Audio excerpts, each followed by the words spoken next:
10 ذی الحجہ کو جب یہ 4 عمل ہوتے ہیں 10 ذی الحجہ کے، ایک تو یہ کہ مزدلفہ سے جمرات کے پاس آ کر جمرے کی رمی کرنا، اس کے بعد جو ہے قربانی کرنا، قربانی کے بعد حلق کیے، حلق کرنے کے بعد ہم احرام میں آ گئے، اس کو تحلل اول کہتے ہیں۔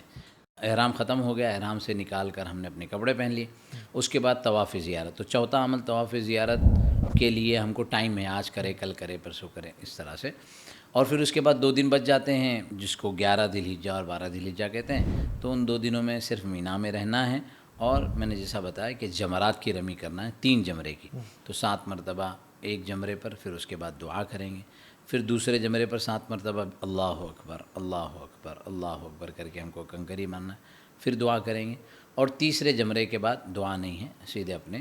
ٹینٹ میں اپنے خیمے میں واپس آ جائیں گے۔ 11 اور 12 کو جمرے کی رمی کرنا ہے، جمرے کی رمی کری، اس کے بعد جو ہے ہم مکہ واپس آ جائیں گے اور ہمارا حج مکمل ہو گیا۔ اب اگر طواف زیارت ہماری باقی ہے تو ہم 12 کو کر لیں، بہتر ہے مغرب سے پہلے، 13 14 15 کو بھی عذر کی وجہ سے ہم بعد میں بھی کر سکتے ہیں۔ تو اس طریقے سے طواف زیارت باقی رہے گا، اور یہ 4 سے 5 دن جو ہے وہ حج کے مین دن ہیں۔ پھر لوگ وہاں پر اسٹے کرتے ہیں جب تک ٹائم ہے، جو فلائٹس کی ٹائمنگز کا رہتا ہے نظام وغیرہ وغیرہ۔ پھر لوگ ادھر سے مدینہ جاتے ہیں، کچھ لوگ مدینہ پہلے جاتے ہیں، حدیث میں بھی ہے کہ آپ جب مکہ آوے تو پھر مدینہ بھی آؤ۔ مدینہ میں رسول اللہ صلی اللہ علیہ وسلم کی قبر مبارک ہے، حضرت ابوبکر و عمر رضی اللہ تعالیٰ عنہ کی قبر ہے، تو اس کو کہتے ہیں کہ روضۃ من ریاض الجنہ، رسول اللہ صلی اللہ علیہ وسلم کا ممبر اور قبر، اس کے درمیان کا جو حصہ ہے اس کو کہتے ہیں روضۃ من ریاض الجنہ، جنت کے باغوں میں سے ایک باغ ہے۔ تو وہاں آدمی اگر بیٹھتا ہے تو گویا جنت میں بیٹھ گیا، اور ایک حدیث میں کہ اللہ جس کو جنت میں داخل کریں گے واپس اس کو وہاں سے دوزخ میں نہیں بھیجیں گے۔ تو یہ ہوپ، یہ امید کہ ہم گویا جنت میں داخل ہو گئے اور اللہ ہم کو پھر انشاءاللہ جہنم میں نہیں ڈالیں گے۔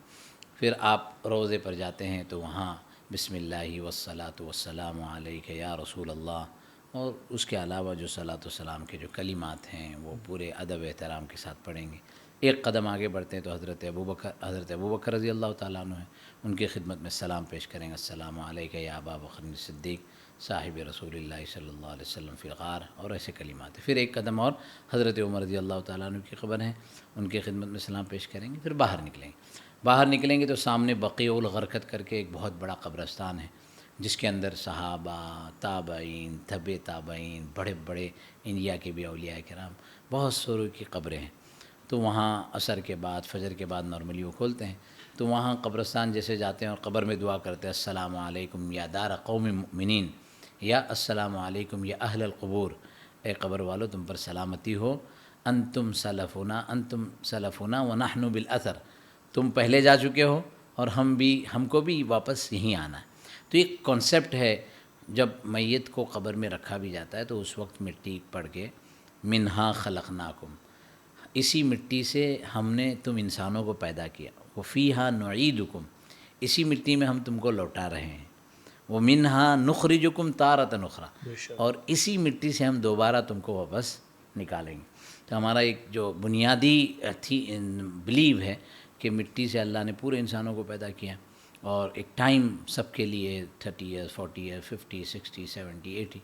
پھر انسان مر جاتا ہے، دنیا سے چلا جاتا ہے، اور پھر ایک ٹائم کے بعد اللہ پوری دنیا کو دوبارہ زندہ کریں گے، ان کا اکاؤنٹ ہوگا، ان کا حساب کتاب ہوگا، اور جنہوں نے اچھے کام کیے ان کو جنت ملے گی، اور جنہوں نے نہیں کیے ہیں ان کے لیے عذاب ہوگا۔ تو یہ مختصر سا حج کا پورا ایک اوور ویو آپ کہہ سکتے ہیں جو آپ کے سامنے ہے۔